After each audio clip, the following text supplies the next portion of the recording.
अस्सलाम वालेकुम। आप ये वीडियो advancedcs.com से देख रहे हैं।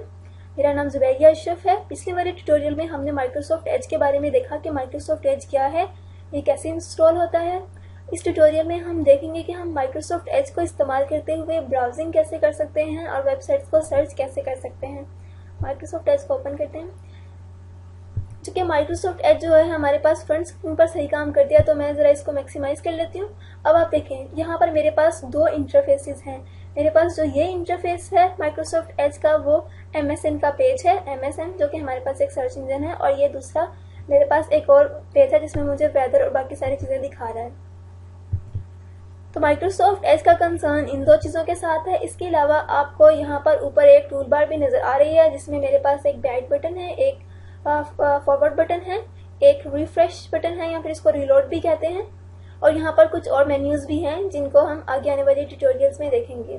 इसके अलावा ऊपर जो यहाँ पर हमारे पास क्रॉस बटन है, उसके अलावा मैक्सिमाइज मिनिमाइज करने के लिए जो बटन्स हैं, इनको हम पिछले वाले ट्यूटोरियल्स में डिस्कस कर चुके हैं काफ़ी डिटेल के साथ। तो यहाँ पर हम माइक्रोसॉफ्ट एज को ही देखते हैं। आप देखेंगे कि आपको यहाँ पर हर चीज़ नज़र आ रही है जो दूसरे वेब ब्राउजर्स में होती है, लेकिन आप देख रहे होंगे कि यहाँ पर आपको कोई एड्रेस बार नज़र नहीं आ रही है। तो माइक्रोसॉफ्ट एज में एड्रेस बार यहाँ पर है, वेयर टू नेक्स्ट के बिल्कुल नीचे, और MSN के बिल्कुल ऊपर यहाँ पर एक हमारे पास सर्च बार है जो कि हमारी एक एड्रेस बार है, जो कि ये बिल्कुल एड्रेस बार की तरह ही काम करती है। आपने कोई भी वेबसाइट अगर सर्च करनी है, आप यहाँ पर उसका एड्रेस राइट कर सकते हैं। जैसे कि मैंने खोलना हो विकीपीडिया, हम खोलते हैं विकीपीडिया को ही, ORG। अगर हम विकीपीडिया को खोलते हैं तो आप देखेंगे अब यहाँ पर ये एड्रेस बार में चेंज हो गई है, बिल्कुल दूसरे वेब ब्राउज़र की तरह, और यहाँ पर हमारे पास विकीपीडिया का होम पेज भी ओपन हो गया है, और यहाँ पर आपको एड्रेस बार भी नज़र आ रही है।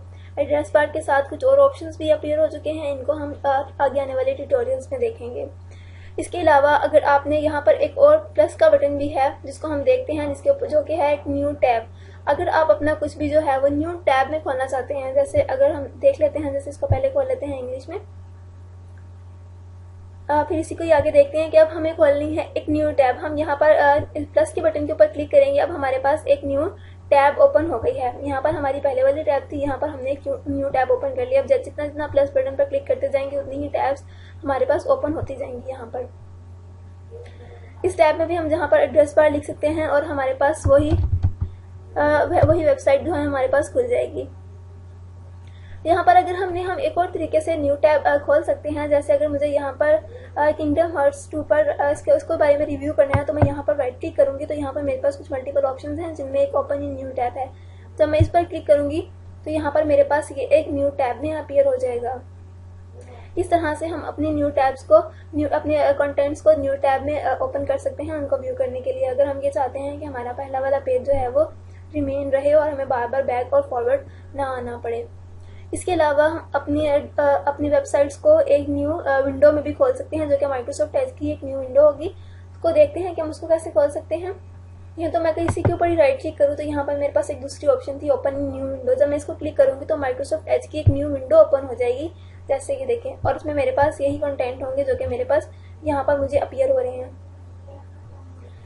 इसके अलावा न्यू विंडो में खोलने का एक और तरीका भी है, जैसे कि अगर मुझे इस टैब को एक न्यू विंडो में ओपन करना है तो मैं इसको यहाँ से ड्रैग करूँगी और यहाँ पे अगर मैं इस पर आकर छोड़ती हूँ तो मेरे पास ये देखें कि एक न्यू विंडो में अब ओपन हो गई है मेरे पास।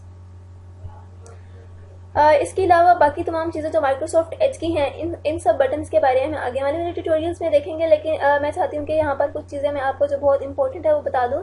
यहाँ पर आप एक मोर एक्शंस का बटन देख रहे हैं बिल्कुल राइट साइड पर। अगर मैं इसको क्लिक करती हूँ तो मेरे पास एक मेन्यू ओपन हो जाता है जिसमें मेरे पास मल्टीपल ऑप्शंस हैं। इन ऑप्शंस को हम रेस्ट ऑफ द चैप्टर देखेंगे, लेकिन अभी मैं जो आपको सिखाना चाहती हूँ सेटिंग्स में जाते हैं, जो कि मैं चाहती हूँ कि बहुत से लोगों को ये चीज़ पता हो माइक्रोसॉफ्ट एज के साथ ब्राउज करते वक्त।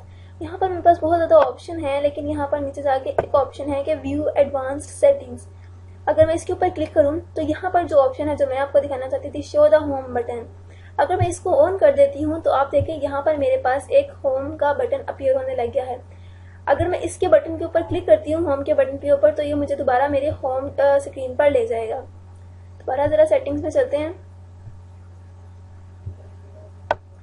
यहाँ पर कुछ और ऑप्शंस भी हैं कि ओपन विद, स्टार्ट पेज। अगर मैं जैसे ही इस ऑप्शन का मतलब यह है कि जैसे ही मैं माइक्रोसॉफ्ट एज को क्लिक करूँ तो मुझे कौन सी विंडो ओपन चाहिए होगी। स्टार्ट पेज ओके, मैं जब भी माइक्रोसॉफ्ट एज ओपन करती हूँ मुझे स्टार्ट पेज पर नजर आता है सबसे पहले। या तो एक दूसरी ऑप्शन है कि न्यू टैब पेज आपको नजर आए, जैसे कि आप माइक्रोसॉफ्ट एज खोलें, प्रीवियस पेज जो आपने जहाँ पे क्लोज किया हो वही ओपन हो जाए, या कोई और स्पेसिफिक पेज। अगर कोई और स्पेसिफिक पेज पर आप क्लिक करेंगे तो यहाँ पर आप उसको दे सकते हैं कि कौन से पेज पर उसने ओपन होना है। जैसे ही आप माइक्रोसॉफ्ट एज को ओपन करते हैं, इसके एप्लीकेशन को लॉन्च करते हैं। फिलहाल मैं इसको स्टार्ट पेज ही जाने देती हूँ यहाँ पर। इसके अलावा बाकी तमाम ऑप्शंस को हम आगे आने वाले ट्यूटोरियल्स में देखेंगे। तो मैं चाहूंगी कि इस चैप्टर को देखने के बाद आप माइक्रोसॉफ्ट एज के साथ प्ले करना शुरू करें, उसकी डाइव में जाएं ताकि आपको अंदाजा हो कि माइक्रोसॉफ्ट एज के साथ हम ब्राउजिंग कैसे कर सकते हैं।